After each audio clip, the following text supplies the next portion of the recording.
Bismillahirrahmanirrahim. Assalamualaikum warahmatullahi wabarakatuh. Alhamdulillahirabbil alamin, wassalatu wassalamu ala sayyidina Muhammadin wa ala alihi wa sahbihi ajma'in, amma ba'du. Alhamdulillahirabbil alamin. Pada kesempatan kali ini kita diberikan kesempatan untuk mengkaji bersama tentang usuluddin, pokok-pokok agama dan fikih dalam kitab Safinatun Najah, dikarang menyesuaikan dengan fikih madhab Syafi'i. Untuk pertama kita akan membahas tentang tema besar yang pertama adalah tentang iman dan Islam. Apa saja rukun Islam? Arkanul Islami, rukun-rukun Islam itu khamsatun, ada 5. Yang pertama, syahadatu an la ilaha illallah wa anna Muhammadan Rasulullah. Rukun yang pertama adalah bersaksi bahwa tiada Tuhan selain Allah, sekaligus bersaksi bahwa Nabi Muhammad adalah utusan Allah. Dari sini kita bisa mengambil pengertian bahwa Islam sangat jelas dan sangat simple. Di dalam bersyahadat, bersaksi sebagai syarat atau sebagai rukun, dikatakannya seseorang itu memeluk Islam adalah mengakui dan bersaksi bahwa tiada Tuhan selain Allah, sekaligus bersaksi bahwa Nabi Muhammad adalah utusan Allah, adalah Nabi Allah, tidak lebih dari itu. Maka di sini kita bisa berpikir bahwa Islam sangat teliti, sangat hati-hati meletakkan dasar-dasar atau rukun sebagai syarat-syarat orang dikatakan sebagai orang yang memeluk Islam. Maka di dalam Islam tidak akan pernah ada yang mengatakan Muhammad adalah Tuhan, karena sebagai syarat sahnya orang memeluk Islam adalah mengatakan bahwa Nabi Muhammad adalah utusan, bukan Tuhan. Berbeda dengan agama-agama yang lain yang mungkin para pimpinan-pimpinan agama itu dijadikan Tuhan. Dan mungkin kita bisa mencari pengetahuan-pengetahuan itu di beberapa catatan. Itu adalah rukun yang pertama. Rukun yang kedua apa? Rukun yang kedua adalah wa iqamus shalah, mendirikan sholat. Sholat apa? Sholat fardu yang wajib, sebagai rukun atau syarat sahnya orang yang memeluk Islam. Maka dia harus memenuhi rukun yang kedua ini, yaitu mendirikan sholat. Minimal banget adalah sholat wajib atau sholat fardu yang 5 waktu, yaitu sholat subuh, sholat duhur, sholat asar, sholat maghrib, dan sholat isya. Ini minimal kalau orang mau menjadi memeluk agama Islam. Lah kalau orang sudah mengaku Islam tapi belum sholat, bagaimana? ya mungkin itu baru tahapan yang pertama, baru bersyahadat namun belum yang lain. Jadi baru 20% dari keislamannya. Karena rukun Islam itu ada 5. Kalau ibaratnya seperti itu, maka kalau baru bersyahadat saja ya enggak apa, tapi ya segeralah melengkapi rukun-rukun yang sudah ada. Kalau sudah melakukan syahadat, sudah sholat, lalu apa rukun yang ketiga? Rukun yang ketiga wa ita uzzakah, menyampaikan zakatnya atau memberikan zakatnya. Zakat apa? Paling tidak adalah zakat fitrah. Namun bagi yang punya harta yang sudah memenuhi standar nisab, maka dia punya kewajiban untuk mengeluarkan zakat mal. Kapan? Pada tiap tahun. Aturan awalnya adalah tiap tahun. Jadi kalau orang sudah bersyahadat, lalu melakukan sholat, lalu mengeluarkan zakat, lalu apa lagi? Rukun yang keempat, wasaumu Ramadan, berpuasa di bulan Ramadan. Berapa hari? 1 bulan. Adapun harinya mengikuti kalender atau mengikuti peredaran rembulan. Kalau sudah itu apalagi rukun yang kelima? Rukun yang kelima wahijul baiti man istata'a ilaihi sabila. Yang kelima adalah haji bagi yang mampu memenuhi syarat dan ketentuan yang ada.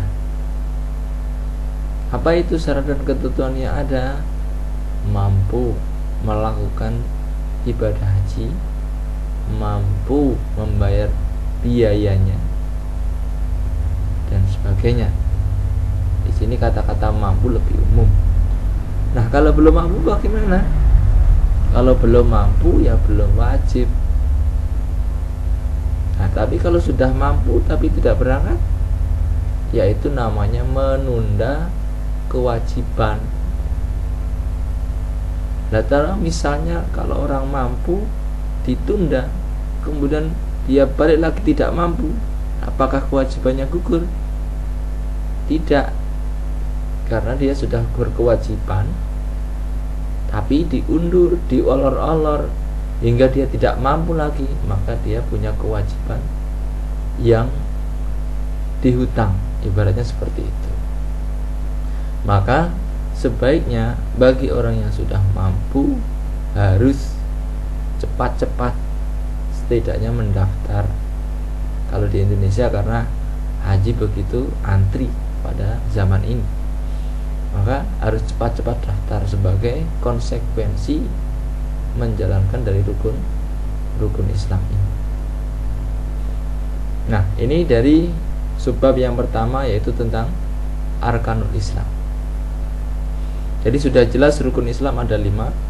Bersyahadat bahwa tiada Tuhan selain Allah dan Muhammad adalah utusannya. Yang kedua, melakukan sholat atau mendirikan sholat. Yang ketiga, menyampaikan zakat. Yang keempat, puasa Ramadan.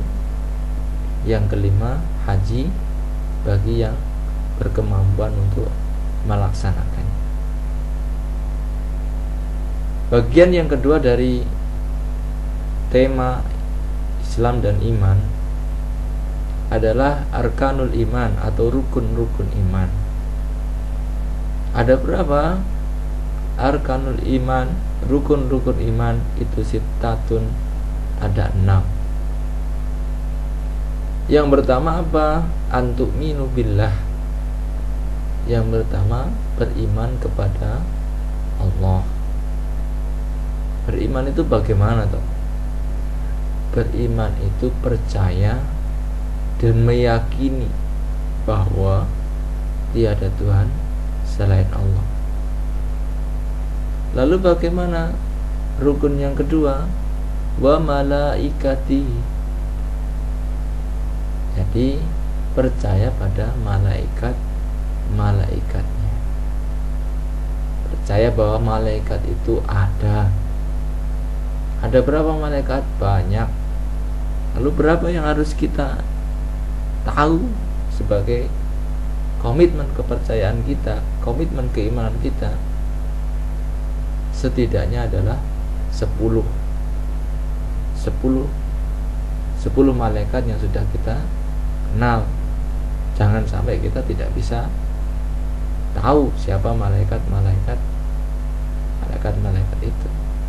Ada malaikat Jibril, ada malaikat Mikail, ada malaikat Israfil, ada malaikat Israil, ada malaikat Munkar, ada malaikat Nakir, ada malaikat Ridwan, ada malaikat Malik, ada malaikat Raqib, dan ada malaikat Atid.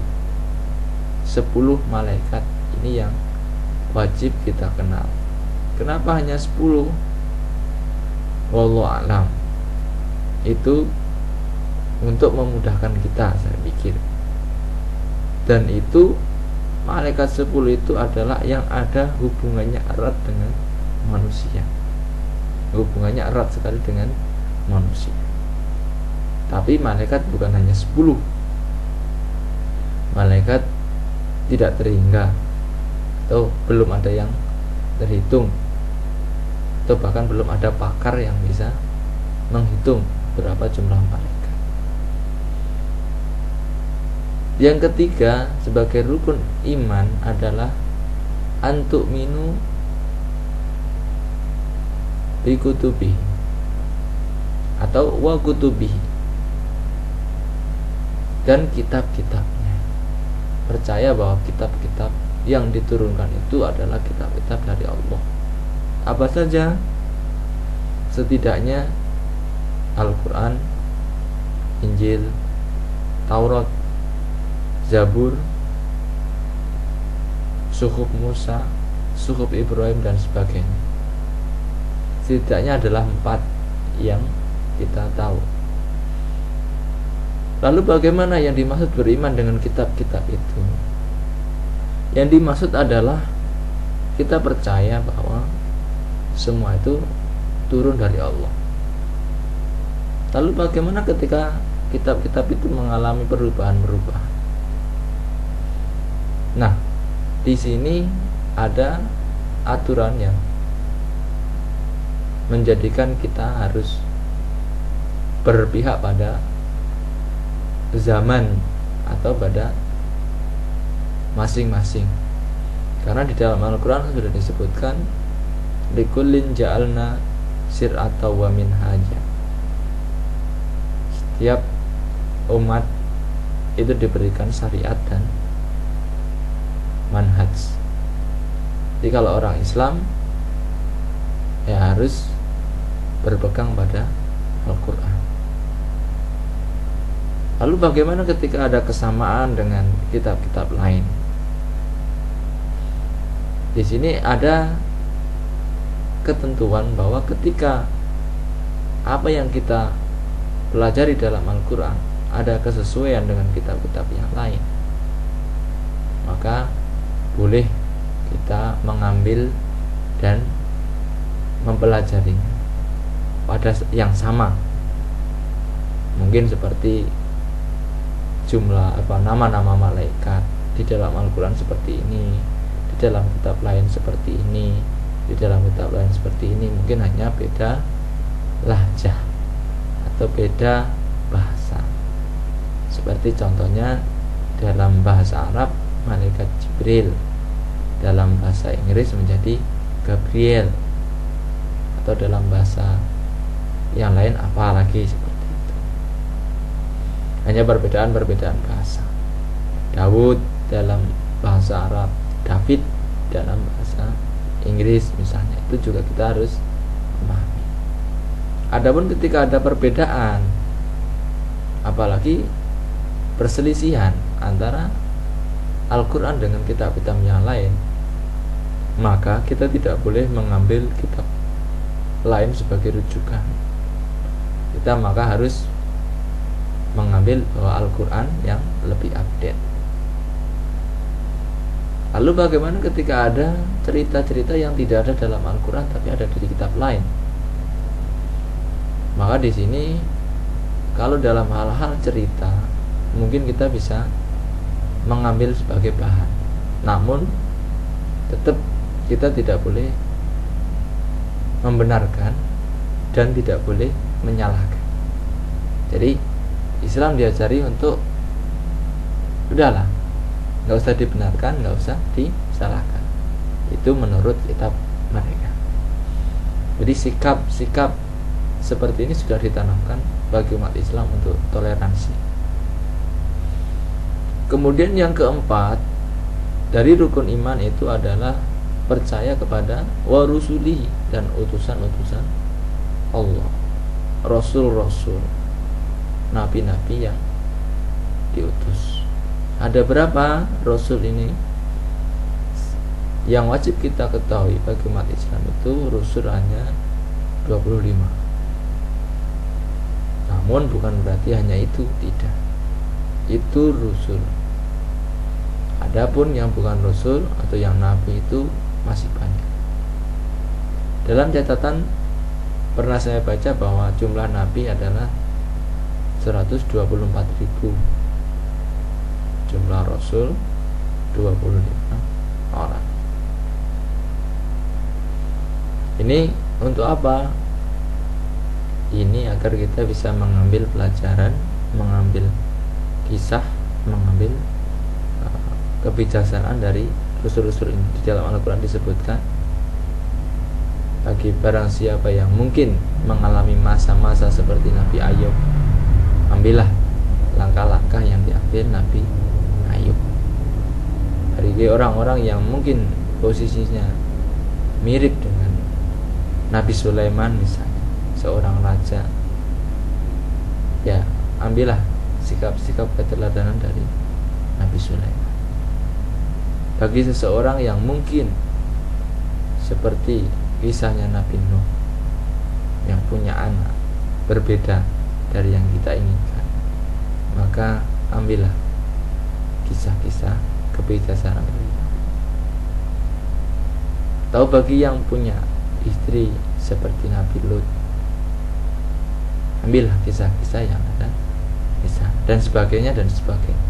Setiap nabi mempunyai pelajaran yang berbeda-beda, dan itu semuanya ada kemungkinan untuk terulang pada masa-masa berikut, karena sesuatu yang pernah terjadi akan punya kemungkinan terjadi kembali dengan modifikasi dan corak yang jauh atau dekat, berbeda maupun sama dalam intinya.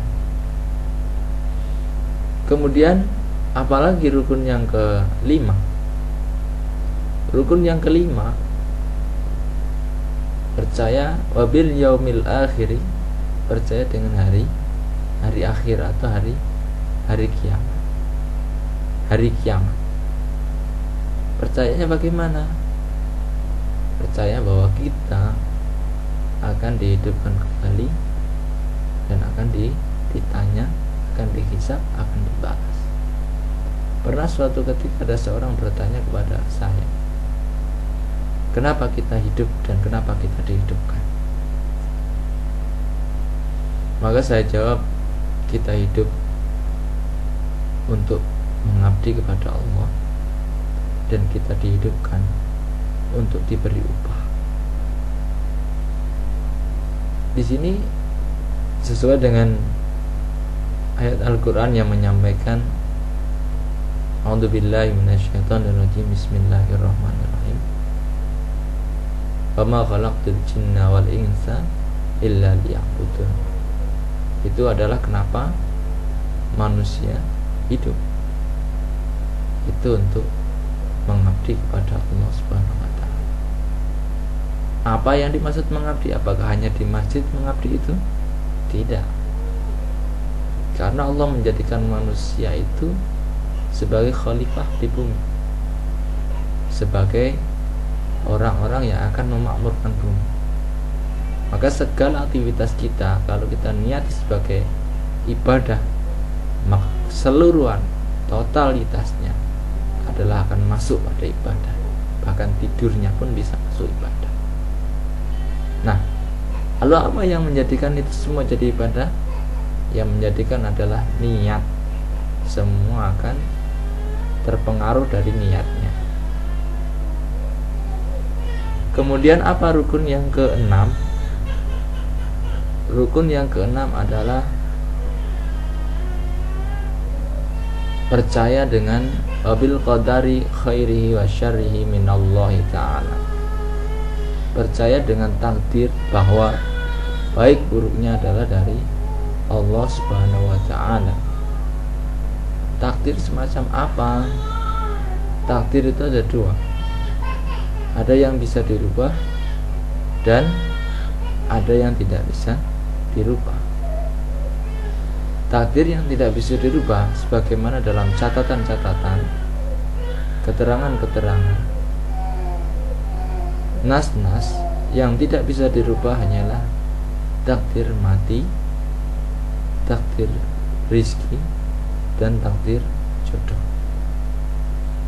Adapun takdir-takdir yang lain itu disesuaikan dengan sebab akibat yang sudah digariskan.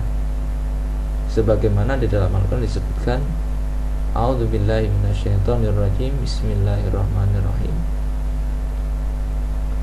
Innallaha la yughayyiru ma biqaumin hatta yughayyiru ma bi anfusihim. Jadi disesuaikan dengan itu. Bahkan Allah tidak akan merubah apa yang ada pada suatu kaum kecuali kaum itu akan berusaha untuk merubahnya. Inilah di sini dinamakan takdir yang bisa dirubah. Apa itu? Jalan-jalan yang menyebabkan hal-hal kita mendapatkan keutamaan.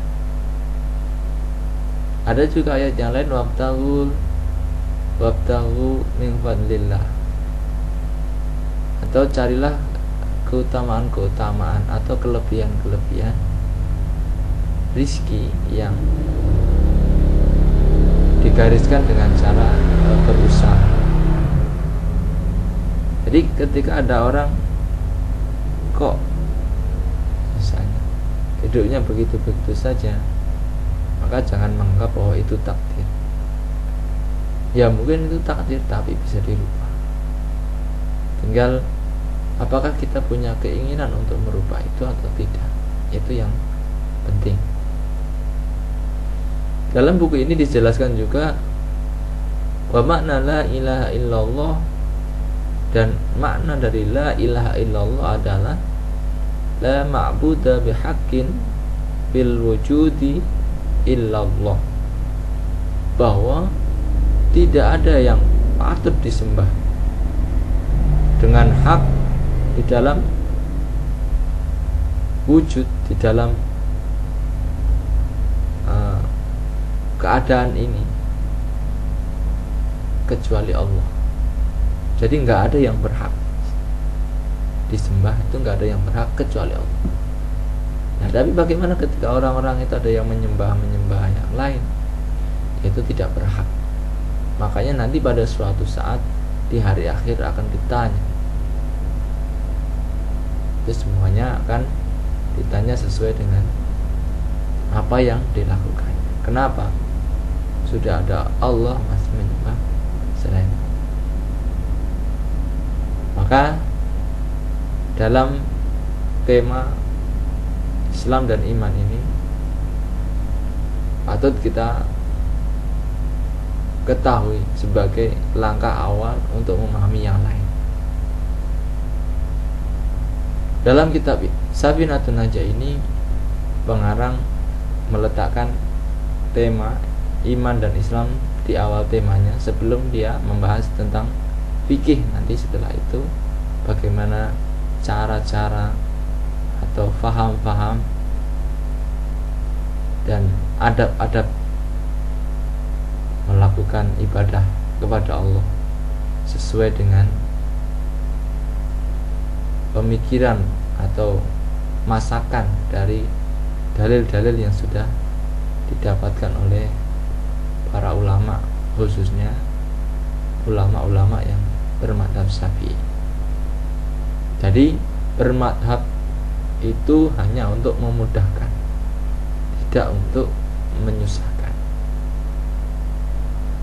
Mungkin sebagian orang ada yang bermadhab Syafi'i, sebagian ada yang bermadhab Hanafi, sebagian ada yang bermadhab Maliki, sebagian ada yang bermadhab Hambali, dan sebagian lain ada yang bermadhab yang bukan 4 madhab itu.